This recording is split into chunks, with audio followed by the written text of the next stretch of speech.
everyone. So I think I want to start a new project, and this new project is what I plan on being is kind of a putting game, like a mini putt game.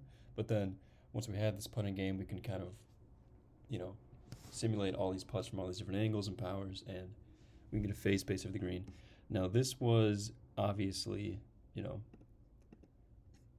kind of thought up using this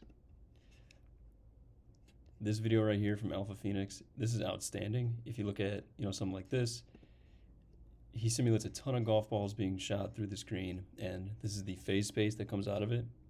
I'm going to try to make something like this. He did it in MATLAB and in 3D.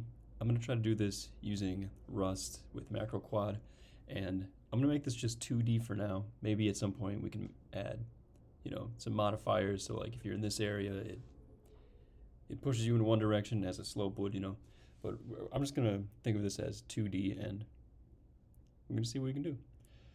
This is just the setup video, so let's kind of get a look at what we're gonna make here. Make some folders.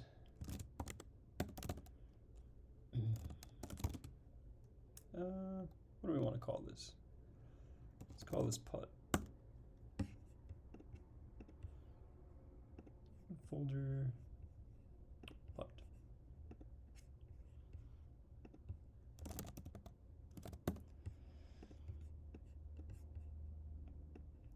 So what is my purpose of this project? Let's start with that.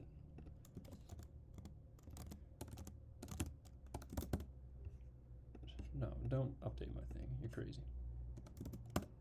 Ah, dang. Okay. Purpose is to create a 2D putt simulator game. And then once we have this game, simulate a face space.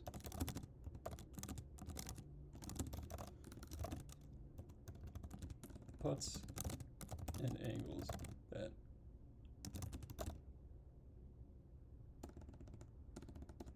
we can hit, right? So part of this 2D putt simulator game is obviously playing the game, but then I'm going to want some kind of way to edit and create courses, holes, right? So things that come with this is like, obviously I'll need, that is my cat, if you can hear her, she is screaming very loud, apologies. So we'll need some kind of language, something simple, just like, I don't know, wall from at x equals 15, y equals 15 to x equals 30, y equals 30, right? So something like that. I could do like t at x equals 0, y equals 0. Something like that, just so we can kind of describe a course. So we can save these holes, and then we can read from them and create the course. Or we can even edit a course on the fly, and then once everything is edited, then we can save off the objects that we have created on the hole into this file that we can just read from if we want to recreate this course at any time. Something like that is kind of what I'm thinking. This is actually pretty similar to a project that I worked on quite a while ago. I brought this up in a different video. I was following along with the game dev course in C++ and SFML, and I kind of left the teachings of the course to go do that project because that just seemed more interesting to me. And I learned a lot doing it. And I did that in C++, and I tried to read the code a while ago, maybe a couple months ago maybe, and it is just impossible to read. It's horrible code. It runs great, and it works properly, but it's unsavable. It is unmaintainable, and I don't even want to try to go touch that thing and try to revive it. What I'd rather do is build a new one, because I don't even have a course editor for these kind of things. My old project, it was only reading in text files to build the course. which is cool, but then you have to know the language, and you can't see the course edited in real time as you're doing this thing. So that's not very fun. But for this kind of project, that's something that I would want to do. So I think I'm going to try to kind of set that up, like something that we can edit the courses and then open them up and read them back and whatnot. Let's see, is there anything else I want to bring up at this point? Let's capitalize these so we know these are like action items, right?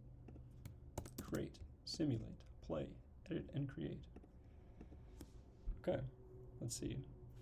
Let's talk about the tools that I'll be using for this. I'm using Rust because I'm a fanboy, but also because I like the speed of it.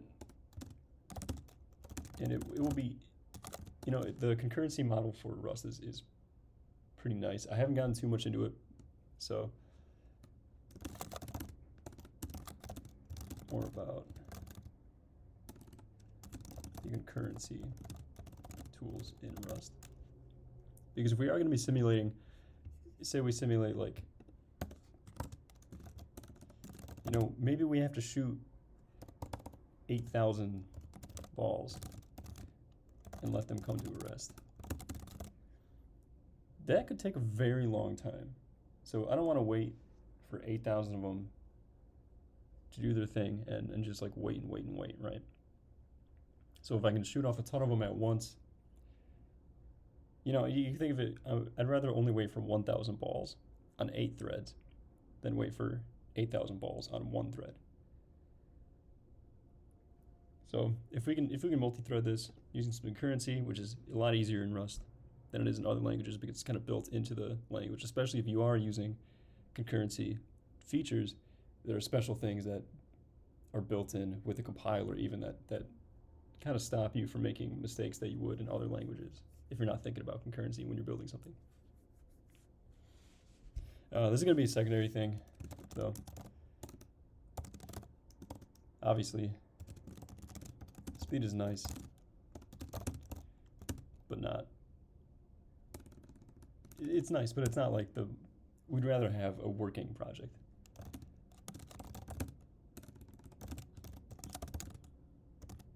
You know? So we want to make our project work before we make it fast. I'm also going to be using macroquad. That is just it's an SML like library built in Rust for Rust, pulled in through cargo. If you saw my previous videos, the falling sand video, I used macroquad for this. I tried to use SFML. I could not get SFML to work.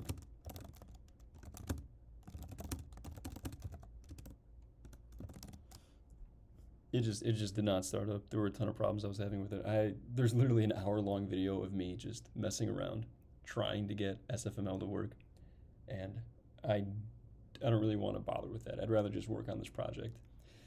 Macroquad's going to be more, it's just a visualization tool. Everything that I do in terms of using macroquad, I could just drop, I should be able to just drop in any other library.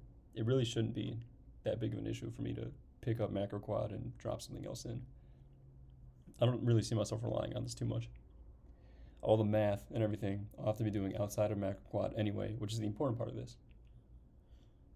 So it's not going to be that big of an issue, whatever library I end up using, which I'm going to start with this.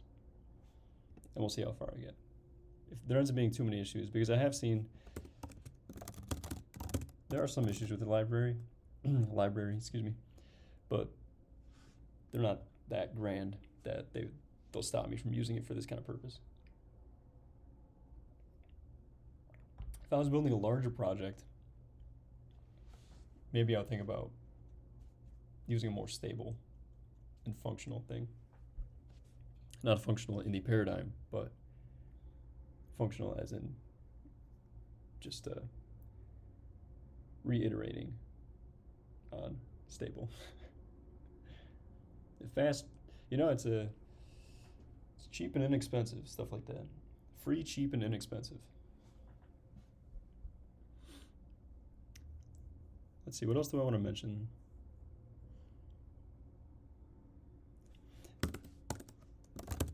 This project will probably have less unit testing.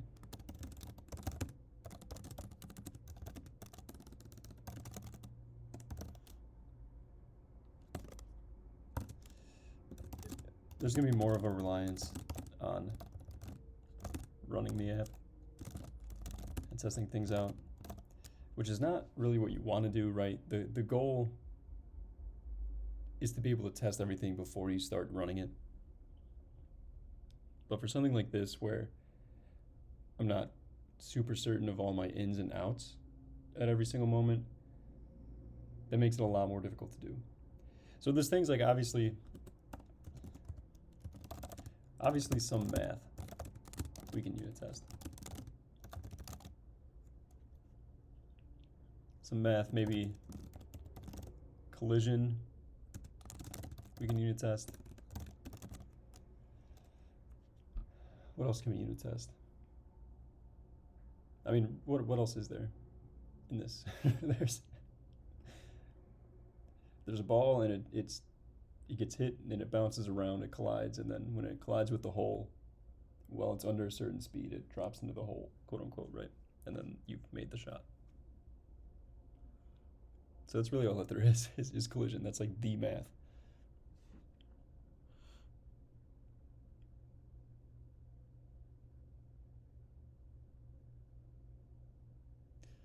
Let's see, I'm trying to think if there's anything else.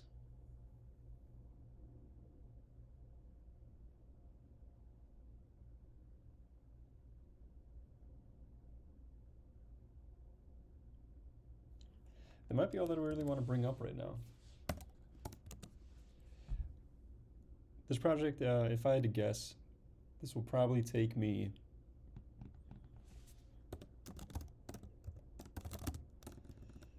I'm going to estimate this is going to take me, I'm very bad at estimating. If anybody in my day job watches this, they'll be like, this dude is awful at estimating, he's going to get this wrong. And I do this every single time in my day job too.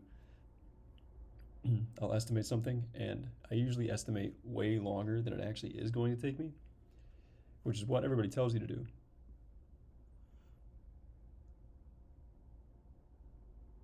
So yeah, I'll do that again here. I'll say this is going to take me, I'm going to estimate this is going to take me 12 hours of focus time, right? So 12 hours of actually being at my keyboard working on this. I'll be recording all of this while I'm doing it. So if this actually takes me 12 hours to get this done, I'll be surprised. But if I can allot myself 12 hours, you know, then I won't feel as bad when it takes 10, when I truly feel like it'll probably take me less than that.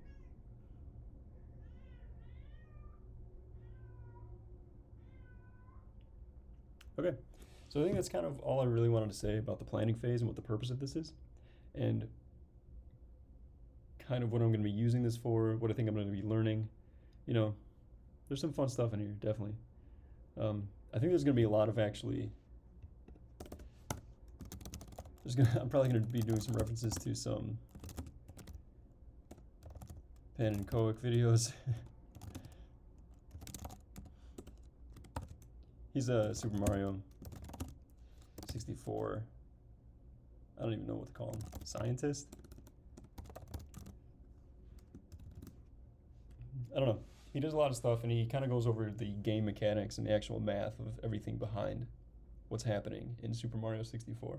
So I know for a fact, like, for example, a step, when you think of a step, that's how far something can move in a frame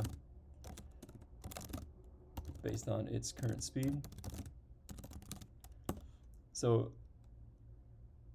this is super important in collision.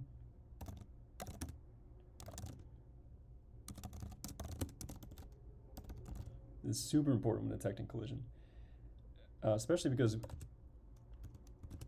if you can kind of like, I'm using this word a lot, but phase through an object in one step, that's a big problem, right? That's a huge problem. So one thing that they do in Super Mario 64 is that they actually calculate, let me say SM64 here. SM64 calculates quarter steps for collision. And it acts on the collision on the first step that is taken.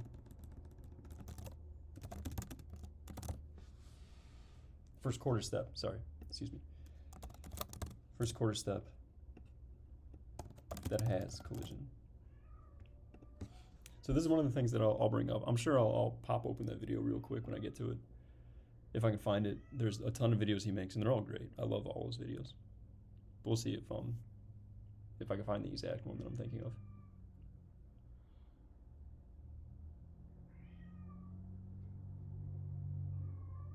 But obviously, like, if there's no collision in any quarter step, the actor moves the entire step. You'll see this when I'm working on it.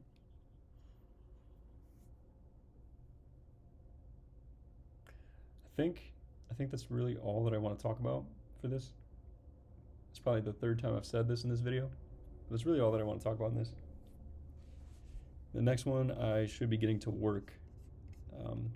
So I'm excited to start this. This is a super fun project when I worked on it the other. It's probably been 3 or 4 years now